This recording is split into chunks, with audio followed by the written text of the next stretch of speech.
President Trump says that the Florida portion of the Republican National Convention will be canceled.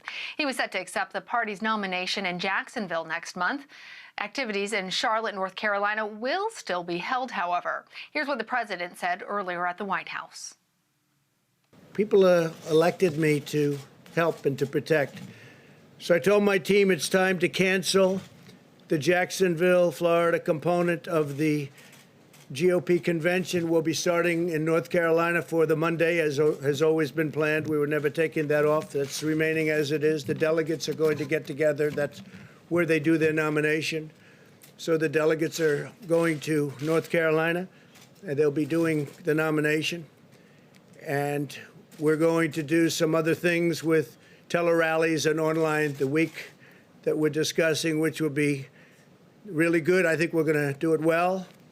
And I'll still do a convention speech in a different form, but we won't do a big, crowded convention per se. It's just not the right time for that. I care deeply about the people of Florida and everywhere else, frankly, in this country and even in the world, who would be coming into the state, and I don't want to do anything to upset it. Meanwhile, the White House and Republican lawmakers are inching closer to a deal on coronavirus relief. They say that a final bill could be up for a vote next week. Natalie Brandt has more from the White House. How are you this morning? White House officials say they've reached a fundamental agreement with congressional Republicans on Phase 4 of a coronavirus package. The final proposal will not include a payroll tax cut, something President Trump had fought for despite opposition from Democrats and some Republicans. One of the problems with the payroll tax cut is it takes time, so we are much more focused right now on the direct payments. The Treasury Secretary says the $1 trillion proposal includes more than $100 billion for schools and universities, but some Republicans are still balking at the price tag overall, while Democrats say it doesn't go far enough. The Republican legislative response to COVID is ununified, unserious, unsatisfactory. One sticking point could be unemployment benefits, with the additional $600 payments championed by Democrats due to expire in days.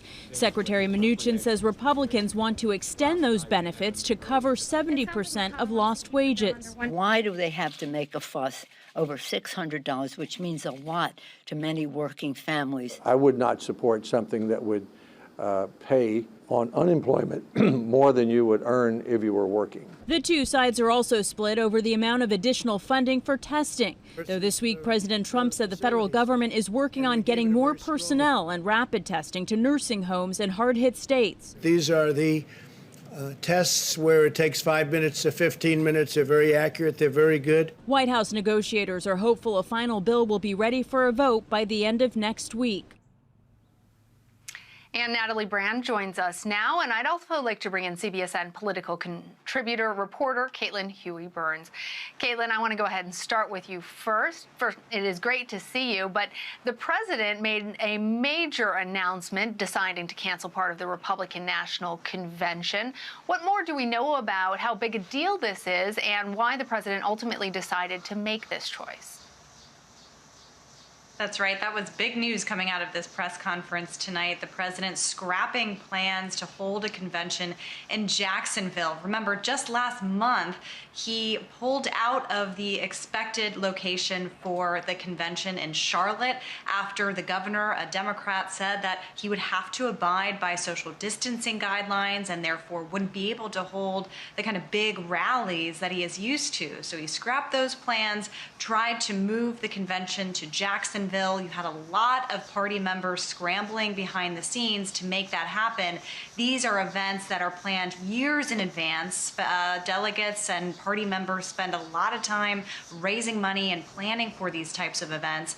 In Florida, over the past several weeks, you've seen a sharp uptick in cases, and that has left Republicans in a bind about how to hold this convention safely.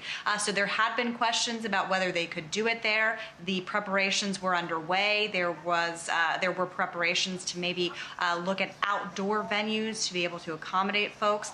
But this comes today, this news today, that the president decided not to have that convention in Jacksonville as Florida cases are spiking. It's important because this comes as we've seen the president change course a little bit here, facing really difficult poll numbers. He's trailing Joe Biden in several key battleground states. We've seen him now holding these press briefings, returning to the podium at the White House in lieu of rallies around the country, which he cannot hold safely. So this is kind of part of that. So significant development coming from the White House tonight. Indeed. All right, Natalie, Republicans at the White House and in the Senate have reached a fundamental agreement on the next coronavirus relief plan. I'm hoping you can tell us more about what's included in the proposal. And do you expect to see sticking points when Democrats are actually brought into these negotiations?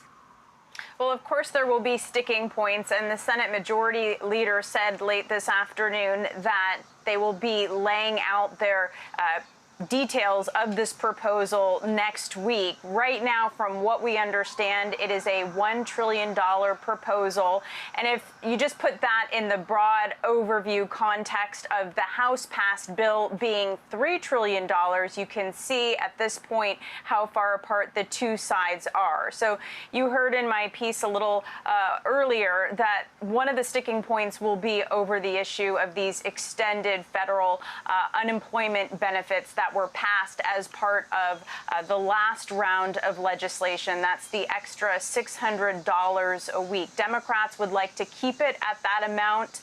Republicans want about 70% or a little bit less than what's in there now, saying they want to incentivize people to get back to work, and they don't want people making more at home than at work, according to the Republicans who have been speaking on this point. But again, important to keep in mind that these benefits not only run out in coming days next week, but also come at a time when some states have had to roll back some of their reopening given this resurgence that we've been seeing. Another issue that will be a sticking point is the amount of money for testing. The Democratic passed bill in the House had about $75 billion for testing, contact tracing, and other measures related to that. The Republicans have been looking at about $25 billion, but that's around $16 billion in new funding and $9 billion in some leftover funding. We can expect some key Democratic leaders to continue to push for that larger amount, as we've heard that testing is so critical in this equation. And then there's also the issue of liability protections, which is a top priority for Republican leaders in the Senate. That was not included in the House bill. However, there have been signals from Democratic leaders that they are willing to reach a middle ground on that point, although Democrats have been stressing OSHA requirements or provisions to protect workers. So the question is, how quickly can these two sides come together under this time pressure? The Treasury Secretary and Chief of Staff signaling that maybe if the larger bill can't come together, they would have to look at some smaller pieces to address the unemployment insurance and school funding, which there's bipartisan agreement around that. But Democratic leaders have said they don't want this done piecemeal. They want a final COVID relief package in its totality. And the Senate Minority Leader, Chuck Schumer, calling this proposal, what he's learned of it so far, as unsatisfactory and unserious. Lana. All right. Well, Caitlin, I want to go back to you on another point. You had mentioned that the president seems to be shifting his message about coronavirus, now resuming those daily White House press briefings after 3 months of absence on it. Thursday, he held another one. What were some of the highlights, some of the things that stuck out to you? Well, what was interesting to hear from the president tonight is, first of all, that big headline coming out that he is going to cancel his planned convention in Jacksonville, but at the same time continuing to push for schools to reopen in the fall. This has become a very contentious issue and one that the president has turned into a political fight, even though this is an issue that tends or should tend to transcend politics. There are students and children, parents and teachers wondering and worrying about whether to go back to school next month, which is when a lot of schools would be starting. So on one hand, you have him saying that it's not safe to hold a convention in Florida at this point with the spike in cases.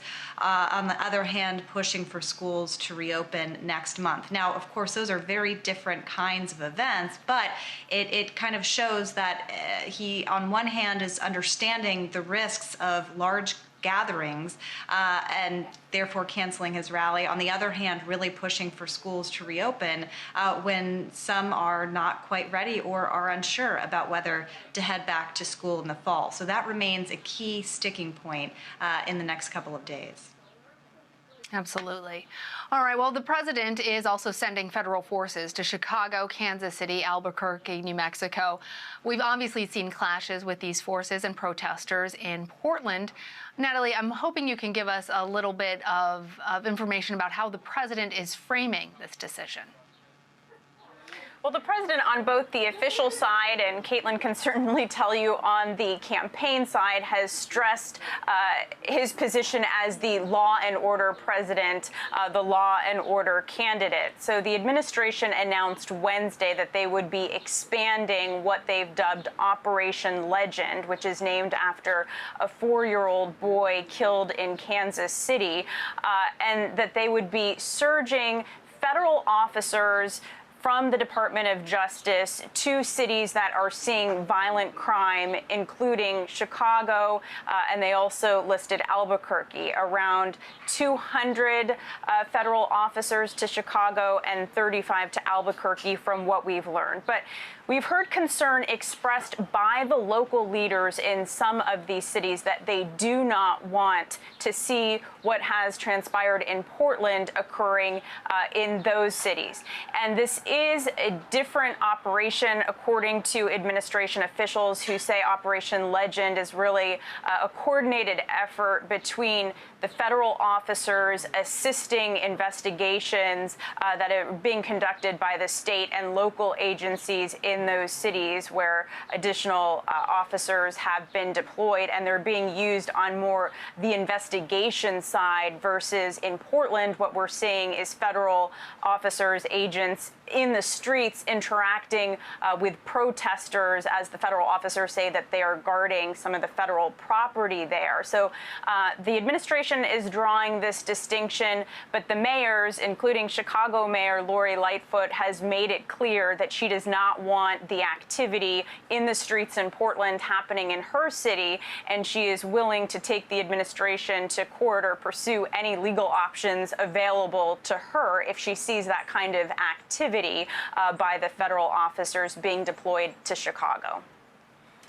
All right. Caitlin, I want to pivot to a piece that you wrote for CBSNews.com titled, "What Happens If the President Doesn't Accept the Election Results?"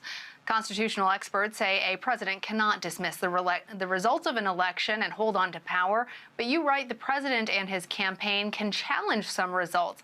Tell us a little bit more about this.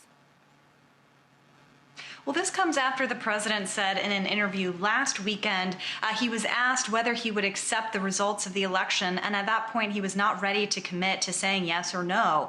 And that raised a lot of questions among election lawyers and constitutional scholars and campaign operatives about what kind of legal challenges could lie ahead. Remember, we've been reporting that election officials have been telling us that because of the pandemic, you're going to see a lot of people want to vote or cast their ballots through mail, not feeling comfortable enough to show up in person at voting locations. So you're going to see an increase in vote by mail, and that means it's going to put a lot of stress on some of these states to count them in a timely fashion. So election officials have been warning to us, this may take a while to count the results. And against that backdrop, you have the president continuing to disparage the idea of voting by mail. He is claiming without much evidence that it would lead to widespread fraud. And so those comments, in conjunction with his comments last weekend about not committing to accept the results, suggest that he could try to either make challenges or try on election night, as we're still waiting for mail-in votes to be counted, to try to kind of interject with some comments about where he thinks the election is. So that's concerning to a lot of folks. It wouldn't be the first time that challenges are made. Everybody, has the 2000 election in Florida kind of close in mind. And so there are opportunities for challenges in very close elections. All right. Caitlin Huey-Burns, Natalie Brand at the White House, thank you both for joining me.